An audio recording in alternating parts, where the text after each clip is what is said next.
안철수 대선 후보의 지지율이 처음으로 10%를 돌파하며 대선판 변수로 부상하고 있습니다. 이대로 대선 완주를 할 것이냐 단일화를 할 것이냐에 대한 의견 분분한 가운데 안철수 지지율 상승에 따라 급등할 수 있을 만한 안철수 관련주 총 11종목 플러스 알파까지 이번 영상을 통해 한번 싹 알아보도록 하겠습니다.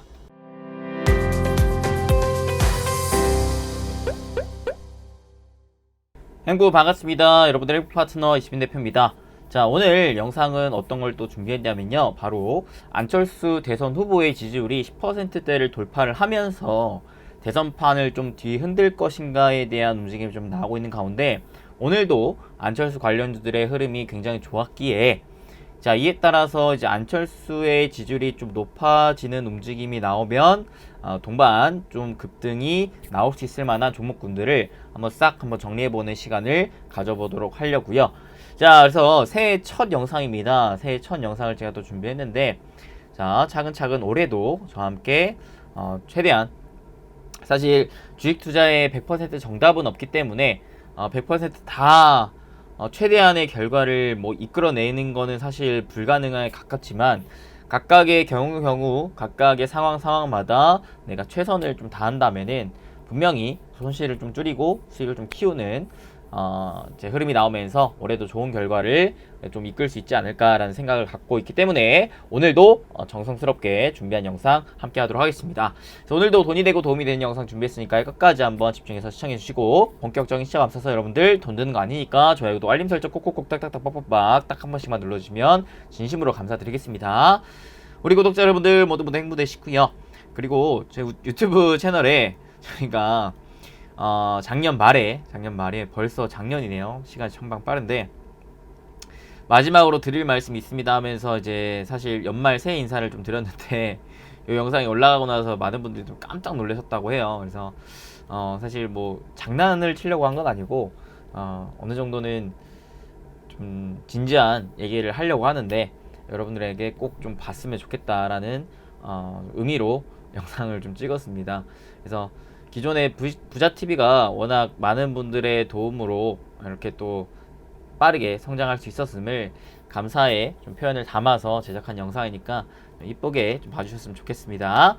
자, 그러면 다시 영상으로 본격적으로 좀 들어가 보겠습니다. 일단 기사 먼저 보시죠. 다 오늘 나온 기사인데요. 봅시다. 하나씩 보겠습니다. 첫 번째, 지지율 10% 안철수 대선판 변수로 부상하고 있다.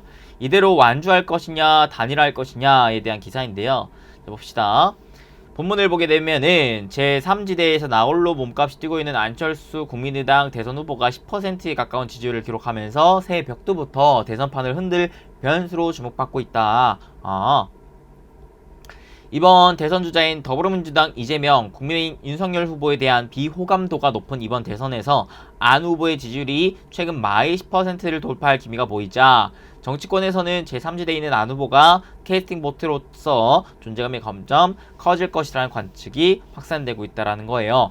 불과 한 달여 전만 해도 5% 미만의 낮은 지지율로 존재감이 미약했었지만 최근 대선 주자 군에서는 지지율이 두드러진 상승세를 나타나고 있다라고 합니다. 실제로 지난달 말에 한 여론조사에서는 지지율 9.3%대를 기록을 했다라고 하죠. 원인을 봤더니 윤석열 후보 부인의 허위 경력 논란과 선대위 내용, 이딴 실언 논란 등이 악재로 겹치면서 안 후보가 반사이익을 얻었다는 평가가 지배적이라 하죠. 윤 후보에게 등을 돌린 일부 보수층과 중도층이 안 후보에게 옮겨졌다는 전망입니다. 다만 안 후보가 추세적 상승세를 타기 위해서는 2030 중도층을 잡을 수 있는 비전과 정책을 제시해야 가능한 만큼 안 후보의 약진은 좀 더 지켜봐야 한다는 게 전문가들의 시각이라고 합니다. 오케이. 실제로 윤 후보의 지지층이 빠지면서 상대적으로 안 후보의 호감도가 상승하고 있다라고 해요. 오케이. 자, 봅시다. 정리를 좀 해보도록 할게요. 오늘 안철수의 지지율이 좀 높아지고 있는데 이거는 상대적으로 어떠한 윤석열의 지지율이 하락한 데 따른 좀 영향을 받고 있다라고 여러분들이 좀 생각하시면 되겠죠. 오케이. 즉, 이 표는요. 어디에서? 거의 이제 보수 중도층에서 이탈되고 있는 이제 표심이라고 생각을 하시면 될 것 같습니다. 오케이. 근데 여기에서 이제 안철수 입장에서 과연 독자적으로 계속 갈 것이느냐, 아니면은 뭘 할 것이느냐, 아까도 기사에도 나왔다시피 단일화를 할 것이냐에 대한 이제 시나리오가 몇 가지가 좀 있죠. 근데요, 생각을 해봅시다. 안철수 입장에서 이제 단일화를 한다고 봤을 때, 즉 국민의힘으로 이제 힘을 실어준다라고 봤을 때, 과연 윤석열의 거의 반대 표심이 이동됐기 때문에 이 표심이 다시 돌아갈 수 있겠느냐? 사실 거의 가능성이 좀 낮다. 오히려 안철수 쪽으로 힘을 실어주는 게 뭐 표심으로 있어서는 좀 더 효율적으로 나올 수 있지 않겠냐. 그래서 가능성적인 측면을 봤을 때는 뭐 어떻게 할지는 정확하게 모르겠지만 독자적으로 갈 가능성 좀 높게 보이지 않나 라고 생각합니다. 그러면 독자적으로 간다고 봤을 때 결국에는 지지율을 더 끌어올려야 되는데, 지지율을 끌어올리기 위해서는 아무래도 정책을 본격적으로 좀 내세울 가능성이 있겠다라는 생각을 할 수 있겠죠. 오케이. 자, 그래서 안 후보의 존재감이 커지면서 대선 판도를 뒤흔들 게임체인저로서 주목받고 있다고 하는데, 관건은 안 후보가 이번 대선에서 완주와 단일화를 넣고 승부수로 어느 쪽을 선택할 것이냐다. 현재로서는 완주와 단일화 모두 유불리를 장담할 수 없어 안 후보로서는 딜레마일 수밖에 없는데, 만약 이윤 후보와 단일화를 추진하더라도 조직력이 강한 국민의힘과의 싸움에서 결과를 낙관하기가 어렵고, 지난 대선과 마찬가지로 완주를 하더라도 야권표가 분산돼 당선을 기대하기도 쉽지 않은 상황이라고 합니다. 오케이. 자, 그래서 보시면 그 다음 뭐라 그래요? 윤회 돌아선 2030 윤석열 하향세 속 안철수 10%대 성큼이라고 합니다. 자, 윤 후보가 이재명 후보에게 오차 범위박 열세를 허용한 신년 여론조사 결과가 속속 발표되고 있다. 이번 대선의 대표적인 스윙보터, 즉 부동층인 2030의 이탈이 윤 후보 고전의 핵심 원인이다. 2030 지지세는 국민의당 안철수 후보에게 옮겨지고 있다라고 하죠. 요 부도 중도층 대표적으로 2030이 안철수 쪽으로 좀 이동되고 있다라고 볼 수가 있다라는 것입니다. 오케이. 자, 그래서 무엇보다 2030 세대가 윤 후보 지지를 걷어들이고 있는 것이 윤 후보 지지율 하락의 결정적인 원인으로 작용하고 있다라고 합니다. 그래서 윤 후보의 지지율이 하락세를 보이는 반면 국민의당 안철수 후보는 상승세를 잇고 있다. 안 후보는 최근 여론조사에서 7에서 10%대 지지율을 기록하고 있다라고 하죠. 오케이. 자, 그래서 봅시다. 안철수 지지율 10% 돌파에 알렙이 신고가를 달성했다고 해요. 알렙이 10%를 달성을 했다. 보십시다. 그래서 지금 흐름이 이런 흐름이라고 좀 볼 수가 있겠고, 안철수 입장에서는 현재 정책적으로 본격적으로 좀 내세울 가능성이 높다라고 볼 수가 있겠죠. 특히 2030이 그러면 왜 표심이 이렇게 이탈되느냐? 아무래도 좀 유튜브의 영향력이 좀 크지 않을까 싶은데, 오케이. 유튜브 사실 저도 뭐 지금 정치적인 색깔을 여러분들한테 얘기를 드리기는 좀 그렇죠. 공개적인 자리에서. 저는 주식당이라고 명명할게요. 저는 결국에는 주식 투자로 수익을 내면 장땡인 당이라 얘기를 드릴 수가 있겠는데, 결국 투자자 입장에서 누가 되건 간에 주식시장에 어떠한 영향을 끼칠지가 사실 가장 중요합니다. 저로서는. 그래서 뭐 빨간색이냐 파란색이냐 이거는 지금 현 영상에서는 의미가 없다라고 생각을 하고요. 뭐가 중요하느냐, 결국에는 안철수의 지지율이 높아질 것이느냐가 좀 중요한 게 아닌가 싶어요. 그래서 지지율이 높아진 가장 큰 원인은 제가 봤을 때는 최근에 유튜브 영향이 좀 큰 것 같다. 유튜브에서 특히 최근에 정책적으로 어느 채널에서 좀 공개적으로 많이 얘기가 나왔죠. 이재명 씨라든지 윤석열 씨라든지 그 다음에 안철수, 심상정까지 최근 3프로TV에서 기획을 하면서 한 명씩 초빙하여 거의 뭐 1시간 반가량의 분량을 본인 소신대로 정책적인 좀 발언들을 많이 하면서 이에 따른 표심이 좀 이동되고 있지 않나라고 좀 생각이 듭니다. 그래서 최근 안철수 씨가 3프로TV에 나간 이후에 좀 관심도가 높아진 부분도 없지 않아 좀 영향을 받고 있지 않나라고 좀 볼 수가 있겠는데요. 그렇게 봤을 때 그 3프로TV에서 어떤 발언을 했는지가 저는 좀 중요한 게 아닌가 싶어요. 즉 현재 대선이 거의 뭐 3달도 안 남은 상황에서 현재로서는 각 후보 간의 정책적인 싸움이 굉장히 중요해진 상황에 각 후보의 주된 정책들이 뭘까가 좀 중요한 상황인데, 기존에는 윤석열과 이재명 양국 딱 두 후보 간의 경쟁 구도가 철저하게 나왔었기 때문에 두 후보 위주의 제가 정책적인 흐름 정리를 좀 해드렸던 바가 있었겠지만, 이제는 안철수 씨가 새롭게 좀 떠오르고 있는 움직임이기 때문에 이 후보의 정책적인 움직임들이 어떤 부분에서 나오는지도 우리가 같이 한번 좀 지켜볼 필요가 있겠다라고 얘기를 드릴 수가 있겠습니다. 그래서 실질적으로 오늘 어떠한 관련주들이 우선적으로 좀 움직였느냐, 아무래도 자, 대선 테마주, 즉 대선 정치 테마주는 제가 두 가지가 있다라고 했어요. 인맥주와 정책주가 있다라고 했는데, 일단은 지지율이 높아지면은 뭐가 올라간다고 했죠? 인맥주가 우선적으로 올라간다라고 했고요. 오케이. 이 흐름에 따라서 이제 대선이 가까워질수록 인맥주에서 정책주로 흐름이 넘어간다라고 했습니다. 자, 그래서 일단은 안철수의 지지율이 지금 높아지고 있는 상황에서의 인맥주들이 한번 움직임을 보여줬기 때문에 그 다음은 아무래도 정책주가 될 수 있지 않겠냐라는 생각을 좀 가질 수가 있을 것 같은데요. 일단은 그러면 인맥주들 먼저 한번 정리를 한번 싹 해보도록 하겠습니다. 인맥주는 대표적으로 어떤 종목군들이 인맥주가 되느냐, 안철수 즉 후보가 직접적으로 기업에 관여되어 있는 기업이라든지, 아니면 후보의 뭐 인맥 즉 뭐 대학교 동문이라든지 고등학교 동문, 뭐 같은 지역, 그 다음에 기존에 같이 사업을 했던 사람, 이런 사람들이 대표회사에 있거나 회장으로 있거나 최대 주주로 있거나, 이런 기업들이 아무래도 이 후보가 대통령이 된다면은 이 기업들이 인맥적으로 봤을 때 수혜를 받을 수가 있겠구나라는 생각으로 보통 올라가기 마련이거든요. 그래서 인맥주, 어떤 인맥주, 안철수 관련 안철수 인맥주들 한번 정리를 해보도록 하겠습니다.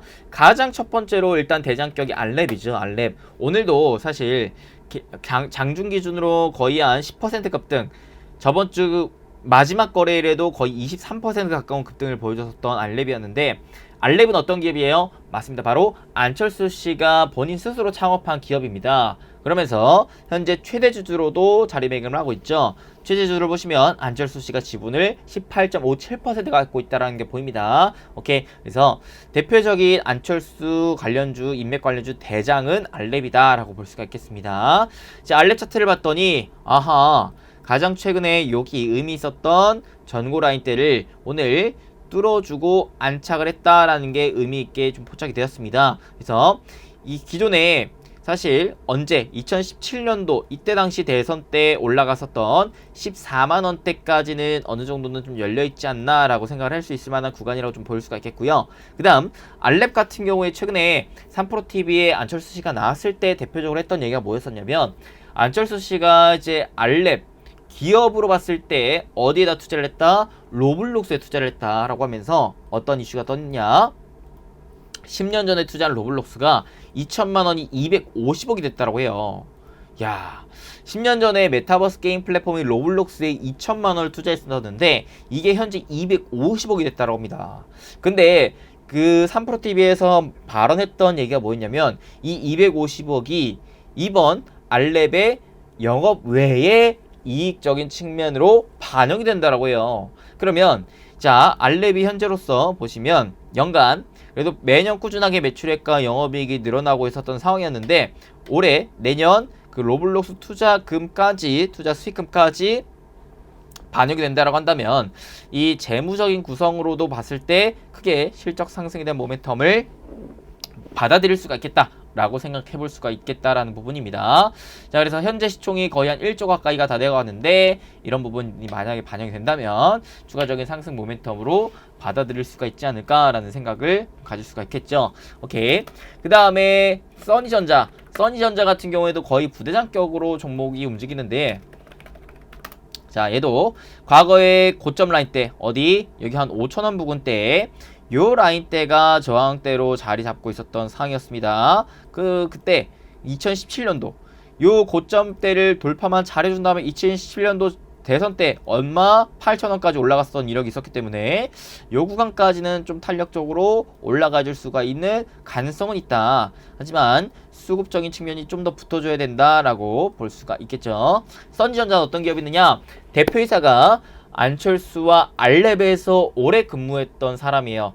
대표이사가 시총이 1600억 정도이기 때문에 상대적으로 알랩보다는 좀 가벼운 종목이기에 탄력적으로 좀 움직일 수 있을 만한 가능성이 있다라고 볼 수가 있고, 최근에도 연속적인 상승 흐름이 이어지고 있다라는 것으로 체크해 보시면 좋을 것 같습니다. 그래서 이런 종목군들이 기존에 안철수의 지지율이 높아짐에 따라 가장 탄력적으로 움직였던 대표적인 종목군들인 만큼 지속적인 관심을 보여줄 필요가 있겠죠. 만약에 안철수의 지지율이 높아진다고 본다면, 가정을 한다면, 그 외에 추가적으로 어떤 종목군들이 또 있느냐, 광진실업이라는 종목이 있습니다. 얘는 어떤 종목이에요? 얘 회장이 안철수와 고등학교 동문입니다. 광진실업. 그래서 자, 오늘도 갭상승 9%까지 상승 흐름을 좀 보여줬던 이력이 좀 있었어요. 그래서 오늘 그 다음에 바로 지정거래일 때 한번 강한 수급이 붙어줬다라고 볼 수가 있겠죠. 근데 아직은 주봉상 봤을 때 요 라인 5,000원대의 매물대가 아직 좀 돌파가 확실하게 좀 되어줘야 된다라고 좀 볼 수가 있겠습니다. 좀 애매하네요, 차트가. 그죠? 그 다음에 까미엔씨 같은 경우도 사실 안철수 관련주 대표적으로 요때 언제 재작년에 굉장히 강한 움직임을 보였었던 대표적인 종목이었습니다. 그러다가 여기 주봉상 봤을 때 하락 추세를 보여주다가 최근에 이 하락 추세를 돌파하는 모습이 연출됐구나라고 볼 수가 있겠죠. 그러면 기존의 고점 라인 때 얼마? 3,250원에서 3,500원 정도까지는 그래도 구간이 좀 열려있겠다 생각을 할 수 있을 만한 종목이라고 보여집니다. 까미씨 같은 경우는 사회이사가 17년도 대선 때 안철수 지지 모임의 상임 대표로 역임했었던 기업이었기 때문에 관련주를 좀 엮여있다라고 보시면 될 것 같고요. 그 다음에 노르페인트라는 기업도 있죠. 자, 노르페인트 얘도 역시 마찬가지 정고 라인 대 부근으로 좀 올라와줘 있는 포인트입니다. 얘가 여기를 돌파를 해준다면은 2만원대까지 열려있는 상황이긴 하네요. 오케이. 하지만 추가적인 좀 수급이 필요하다라고 체크할 수가 있겠습니다. 노르페인트 같은 경우는 회장이 안철수와 서울의 동문이라는 모멘텀을 갖고 있습니다. 그 다음에 다물멀티미디어도 기존의 안철수 관련주 대표적인 종목으로 우리가 알고 있었던 종목이었는데요. 아직 5,000원대의 저항을 뚫지 못한 상황입니다. 여기만 잘만 뚫어준다면 8,000원대까지는 올라갈 수 있을 만한 포인트가 될 수가 있겠네요. 얘도 시총이 아직 830억밖에 안 되기 때문에 굉장히 가벼운 종목 중에 하나다. 다물멀티미디어 같은 경우 대표가 알랩 전문 경영인인 강석균 대표 대학원 동문이라고 볼 수가 있겠죠. 그래서 직접적인 수혜주는 아니겠지만 좀 간접적인 수혜주로 볼 수가 있겠고, 그 다음에 링네트 같은 경우에는 어때요? 얘는 대표이사가 안철수와 서울대 동문이라고 볼 수가 있겠습니다. 자, 그래서 안철수 씨는 워낙에 기업 경영이죠. 그래서 알랩을 또 창업한 기업인인 만큼 기존 AI, 보안 이쪽 관련된 기업들이 기존에 수혜를 많이 받았었어요. 대표적으로 이런 알랩, 그 다음에 다물멀티미디어, 링네트, 메커스, 오픈베이스, 에스넷 이런 애들이 좀 관련주로 엮여있는 만큼 체크를 해보시면 좋겠고요. 야, 그래서 메커스도 보시면 메커스 꾸준하게 우상향하고 있는 기업이긴 한데 얘도 대표이사가 안철수와 서울대 동문이라는 모멘텀을 좀 갖고 있는 기업이라고 볼 수가 있겠습니다. 근데 아직 안철수 관련주라고 좀 엮이기에는 수급이 좀 부족하지 않나 라고 좀 체크할 수가 있겠죠. 그 다음에 한국정보공학, 얘 같은 경우에도 안철수 관련주를 엮여있는데 얘가 6,000원대 매물을 강하게 돌파해주면서 추가적인 상승 흐름을 좀 보여주고 있다는 게 포인트인 것 같습니다. 그래서 8,000원까지는 좀 열려있지 않나 라고 좀 볼 수가 있겠을 것 같은데요. 얘는 대표가 안철수와 동문입니다. 그 다음에 오픈베이스, 얘도 대표적인 수혜주인데 얘는 전직 대표랑 그 다음에 현재 최대주주인 최대주주고 정진섭 씨가 서울대 동문이라고 합니다. 서울대 동문. 그리고 알랩 V3 검색 엔진의 솔루션을 공급한 바가 있었던 이력이 있기 때문에 관련주로도 좀 엮여 있다라고 체크를 하시면 될 것 같아요. 자, 그래서 지금 현재로서 여기 4,000원 구간대 매물 구간에 속해 있는데 여기만 잘만 돌파를 해주면은 5,500원, 7,000원까지도 열려있는 종목이라고 좀 볼 수가 있겠죠. 그 다음에 에스넷, 마지막 에스넷입니다. 에스넷은 기존 제가 6G 관련주로도 좀 몇 차례 얘기를 드렸었던 기업이었는데 홀로그램 관련해가지고 현재 얼마 9,000원대까지 좀 올라온 포인트입니다. 얘는 대표이사가 안철수와 대학 및 MBA 동문이에요. 그리고 실적 역시도 탄탄하고 최근에 이제 삼성 M&A 관련주로도 제가 한번 언급했었던 바가 있었죠. 오케이, 그래서 체크해 보시면 좋을 텐데 얘는 흑자 전환의 움직임을 좀 지켜보시는 게 좀 더 좋을 것 같다라고 말씀드릴 수가 있겠습니다. 그래서 종목만 다시 정리를 하자면 까미C, 그 다음에 노르페인트, 다물 멀티미디어, 그 다음에 링네트, 메커스, 그 다음에 한국정보공학, 그 다음에 오픈베이스, S넷. 자, 근데 중요한 건 얘네들은 뭐라고요? 인맥주입니다. 인맥주. 그래서 지지율이 올라감에 따라 인맥주 관점으로 수혜를 받으면서 올라가겠지만 속히 말해 껍데기 종목이에요. 껍데기 종목. 왜? 직접적으로 뭔가 사업적으로 엮여있는 기업들이 많지가 않습니다. 그냥 대표적으로 알랩, 그 다음에 오픈베이스 요 정도예요. 크게 봤자. 그래서 아무래도 대선 이후로는 크게 무너질 수 있을 만한 기업들이기 때문에 그게 대통령이 되건 안 되건 기존에도 다 그래왔다시피 크게 무너질 수 있을 만한 기업들이기 때문에 이런 애들로 크게 욕심을 내기보다는 단기적으로 수급이 붙었을 때 그냥 단기 매매로만 활용하시는데 참고를 하시면 되겠다라고 볼 수가 있겠고요.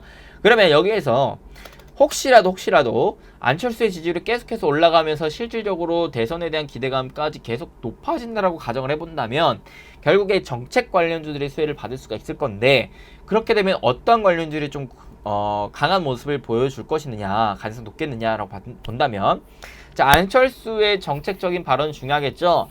최근에 제가 3%에 나왔었던 것들을 처음부터 끝까지 다 봤는데 거기에서 가장 중요하게 발언했던 게 그거였습니다. 바로 교육이었어요. 교육. 자, 안철수 정책주를 정리를 할 텐데 첫 번째는 교육이었단 말이죠. 오죽하면 어떠한 얘기까지 하냐면 교육이 가장 중요한 정책이라는 발언까지 합니다. 뭐라고 얘기를 했냐. 과거에 우리나라가 지금까지 잘 먹고 살 수 있었던 가장 큰 요인은 미래에 그 성장할 수 있을 만한 산업군들을 미리 예측하여 그거를 교육 기반으로 해가지고 인재들을 잘 육성해왔기 때문에 향후 10년, 20년 먹거리로서 그 인재들을 활용해 사업을 잘 펼치면서 돈을 벌 수가 있었다라는 얘기를 좀 했습니다. 그래서 이번에도 어떠한 부분 그때는 3차 산업이었기 때문에 기본적으로 미래 좀 성장 가능성에 대한 예상이 사실 그렇게 어렵진 않았지만 지금은 오히려 더 어려워졌고 더 중요해졌다. 왜? 4차 산업혁명에 따라 미래 융합 교육이 필요하다라고 얘기를 해요. 미래에 어떠한 산업군들이 커질지는 현재 시점에서 알아내기가 사실 굉장히 어렵다. 그렇기에 이런 미래 융합적인 교육이 필요하고 미래 인재를 키우기 위한 교육이 좀 필요한 단계다라고 가장 중요한 정책으로 교육을 좀 꼽았습니다. 그러면서 수시 폐지와 수능 2번 시행하면서 그 중에 좋은 성적으로 대학 지원을 한다라는 얘기까지도 기존에 얘기를 했었죠. 세부적으로는 수능 100 전형, 수능 50, 내신 50 전형도 있긴 하다라는 부분 체크하시면 되는데 기본적으로 수능에 대한 이 중요성을 더 부각시킨다라는 얘기고 그만큼 이 교육적인 측면에서 더 중요하게끔 정책적으로 좀 펼쳐나갈 전망이 바로 안철수 씨의 정책이라고 볼 수가 있겠죠. 그래서 교육 관련주들을 한번 우리가 체크를 해볼 수가 있겠는데 교육 관련주 대표적으로 어떤 종목들이 있을까요? 여러분들 자 보시면 일단은 메가스터디 교육 좀 대표적이겠죠. 메가스터디 교육 계속해서 신고가를 뚫어주고 있는 상황 종목 실적도 보시면은 꾸준합니다. 보시면 연간 실적 자 작년 대비해가지고 올해 크게 늘어났고 내년 내후년에도 추가적인 성장 전망이 좀 잡혀있는 기업이라고 좀 볼 수가 있겠고요. 그 다음에 대표적으로 여러분들이 또 알만한 게 YBM넷 YBM넷도 있는데 얘는 아직 적자입니다. 적자. 그래서 올해 3분기에 물론 흑자 전환가 되기 때문에 4분기 이후에 실적을 한번 지켜볼 필요성이 있겠죠. 그 다음에 메가MD도 자 올해 실적이 좋았습니다. 작년에는 그렇게까지 실적이 많진 않았지만 올해 실적이 굉장히 좋았기 때문에 실적 기반으로도 좀 가능성을 평가해 볼 수 있을 만한 기업이지 않나 라고 좀 체크를 해볼 수가 있겠고요. 그 다음에 뭐 IB김영, 그 다음에 청담러닝 이런 애들도 좀 있겠는데요. 대표적으로 제가 좀 말씀드리고 싶은 건 어떤 기업이 있느냐, 아이스크림 애드입니다. 상장한 지 얼마 안 되긴 했는데 일단은 지금 보시면 자, 연간 실적 작년에 적자였다가 올해 흑자로 좀 전환이 되려고 하는 움직임 연출되고 있죠. 분기 실적 물론 1분기 실적이 안 좋았지만 2, 3분기 흑자가 지속이 되면서 4분기 이후의 흐름을 좀 기대를 해볼 수 있을 만한 상황이 아닌가 싶고요. 여기에 더해서 사실 아까도 얘기했다시피 미래의 직업 관련해 가지고 교육이 중요하다라는 얘기를 했는데 아이스크림의 뒤에서는 어떠한 또 컨텐츠가 있느냐, 미래직업 가이드라는 컨텐츠가 있습니다. 그래서 그 부분이 좀 부각이 된다면 이 기업이 안철수 관련주도 엮이면서 한 차례 급등 흐름을 좀 보여줄 수 있지 않을까라고 생각을 하는데, 아직까지는 수급이 좀 붙어주지 않고 있는 모습이기 때문에 수급이 붙어준 이후로 그냥 단기적인 관심 정도 보여주면은 괜찮겠다라고 좀 볼 수가 있을 것 같습니다.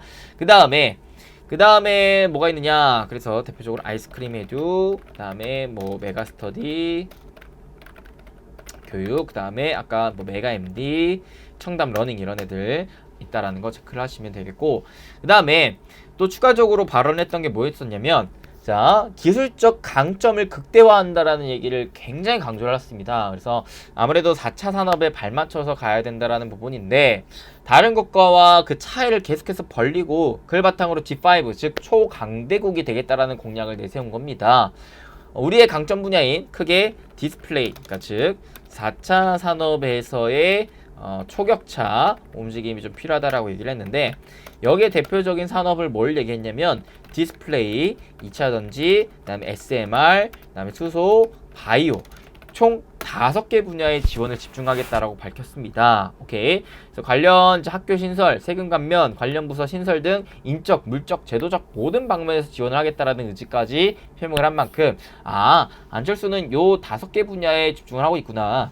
만약에 지지율이 높아지고 그 정책적인 기대감이 계속해서 커져간다면 요쪽으로 아무래도 투심이 좀 더 이동이 될 수 있을 만한 가능성이 있겠구나 라고 생각을 하시면 좋을 것 같습니다. 그래서 기본적으로 디스플레이, 2차 전지, SMR, 수소, 바이오 기존 굉장히 강한 업종이었던 만큼 지속적인 좀 관심이 필요하다 정도로 생각하시면 될 것 같고요. 여기에 아무래도 SMR, 이게 뭐냐라고 봤을 때 중소형 모듈 원전이라고 보시면 되겠습니다. 어느 정도 원전의 필요성을 인정하면서 그렇기에 차세대 에너지원인 SMR에 집중 투자를 하는 것이 좋겠다라고 발언을 했기 때문에 SMR도 체크를 하시면 좋을 것 같은데, 자, 오늘 어떠한 이슈까지 떴나요? 요 이슈까지도 떴습니다. 미국의 정부 SMR 개발 막는 원전 규제를 모두 풀었다라고 합니다. 자, SMR 개발을 막는 원전 규제를 모두 풀었다라고 하니까 이제부터는 서서히 이에 대한 개발이 좀 더 이루어질 수 있지 않을까에 대한 기대감이 좀 높아지겠죠. 오케이. 그러면 SMR 관련주들 이제는 다시금 추가적인 상승 흐름을 좀 기대해 볼 수 있을 만한 상황이 아닌가 싶은데, 대표적인 종목들 뭐가 있을까요? 여러분들 너무나 많이 알다시피 뭐 두산중공업, 그죠? 두산중공업이 최근 한번 바닥을 다시 한번 찍은 다음에 여기서 사실 쌍바닥 딱 찍고 나서 올라가는가 싶었는데 다시 여기 3중 바닥을 좀 찍어주는 느낌이거든요. 그래서 요 라인대를 다시 한번 돌파가 나와준다면 충분히 여기까지도 갈 수 있을 만한 상황이긴 한데, 요 라인대를 과연 뚫어줄 것인지가 좀 중요한 상황인 거고, 오케이, 요 부분 체크하시면 될 것 같고, 그 다음에 일진파워도 보시면 오늘 갭상승을 해주면서 한 차례 매물소가 좀 나와줬습니다. 얘는 어때요? 꾸준하게 우상향 만들어주고 있죠. 그래서 이 우상향 추세 그대로 이어지는 흐름을 한번 기대를 해볼 수가 있을 것 같다라는 생각이 좀 들고요. 그 다음에 한전기술도 보시면 한전기술도 여전히 꾸준한 우상향, 주봉상 보시면, 자, 주봉상 중기적인 추세, 단기적인 추세 이렇게 보시면 되겠고, 그 다음에 1차적인 지지라인 이렇게 좀 잡힐 수가 있겠죠. 그래서 지지받고 반등 나온 다음에는 10만원까지 다시 한번 노려볼 수 있을 만한 타이밍인 것 같네요. 이렇게 체크해 볼 수가 있겠고, 올해 4분기 실적이 또 굉장히 좋게 나올 전망이라는 것도 체크를 해볼 필요가 있을 것 같습니다. 오케이. 그래서 대표적으로 안철수 관련주들은 요 정도가 있다라고 생각하시면 될 것 같습니다. 인맥주 짜르륵 11개, 그 다음에 정책주 대표적으로 교육이 있겠고, 그 다음으로는 4차 산업 관련해가지고 디스플레이, 2차 전지, SMR, 수소, 바이오 요 분야가 이제 앞으로 안철수의 지지율이 높아지는 것을 가정을 깔아둔 상황에서 요런 애들이 좀 부각을 받을 수가 있겠다 정도로 생각을 하시면 될 것 같습니다. 그래서 요런 애들을 지금 당장 잡으라는 게 아니라 앞으로 이제 지지율 조사가 나왔을 때 안철수의 지지율이 높아지는 흐름이 나온다면 이런 애들이 다시금 좀 부각이 될 수가 있기 때문에 미리미리 한번 정리를 해봐라. 다만 대선이 지금 얼마 남지 않은 상황이기 때문에 이런 애들로 여러분들 크게 욕심을 내기보다는, 크게 비중을 투자하기보다는 소액 관점, 단기 관점으로 참고 용도로만 활용을 하시면 좋겠다 정도로 생각을 하시면 좋을 것 같습니다. 그래서 혹시라도 이제 단일화를 할 것인가 이런 부분도 체크를 하셔야겠죠. 그래서 어떤 후보의 지지율이 계속해서 높아질 것이냐,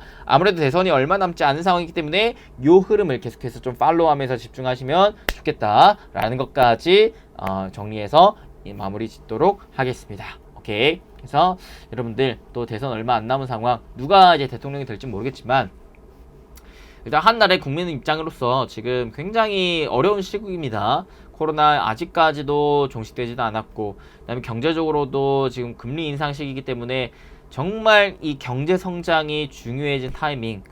정말 차기 대통령이 누가 될지는 모르겠지만 우리 나라를 위해서 좀 힘써 주셨으면 좋겠고, 여러분들도 소중한 한 표를 여러분들이 잘 신중하게 생각해서 행사할 수 있는 또 현명한 또 국민들이 됐으면 좋겠습니다. 오케이. 저는 누가 되는지 간에 결국에는 우리나라가 잘 됐으면 좋겠습니다. 다 건강하고 잘 먹고 잘 사는 나라가 좀 됐길 바라겠습니다. 아무쪼록 그렇고요. 자, 그리고 이제 올 해가 시작이 되는 때입니다. 여러분들 항상 요맘때 되면은 많은 분들이 뭘 하시느냐, 1년의 계획을 좀 세워요. 그래서 그래, 내가 작년에는 또 못했었던 것들 올해는 새롭게 해보리라, 작년에 잘했던 것들 올해는 더 잘해보리라, 뭐 사주를 보러 가시는 분들도 있고, 운세, 10년 운세 이런 것들 다 보러 가시잖아요. 그만큼 굉장히 시작이 중요합니다. 시작이 반이라라는 얘기도 있다시피, 첫 단추를 잘 꿰라라는 얘기가 있다시피 시작이 굉장히 중요해요. 그래서 여러분들 지금 단계에서는 무언가 막 이렇게 공격적으로 하려고 하기보다 일단 올 한 해 내가 어떠한 목표, 어떠한 전략, 어떠한 방향을 잡고 갈 것인지에 대한 분명하게 계획적으로 좀 세워보시고 차근차근 그 계획대로 좀 나아가시는 여러분들 좀 되셨으면 좋겠습니다. 항상 계획만 세우고 실천을 하지 못하는 것들이 좀 태반일 거예요. 하지만 올해만큼은 조금씩이라도, 다는 못할 거예요. 사람이지라 다는 못해요. 하지만 조금씩이라도, 하루에 내가 운동을 하기로 마음을 먹었으면은 진짜 하루에 10분이라도, 내가 뉴스를 보기로 마음을 먹었다면 하루에 진짜 5분이라도 하나씩 꾸준하게 조금씩이라도 해보는 우리 여러분들 좀 되셨으면 좋겠고, 원하는 목표 한번 다 이루셨으면 좋겠습니다.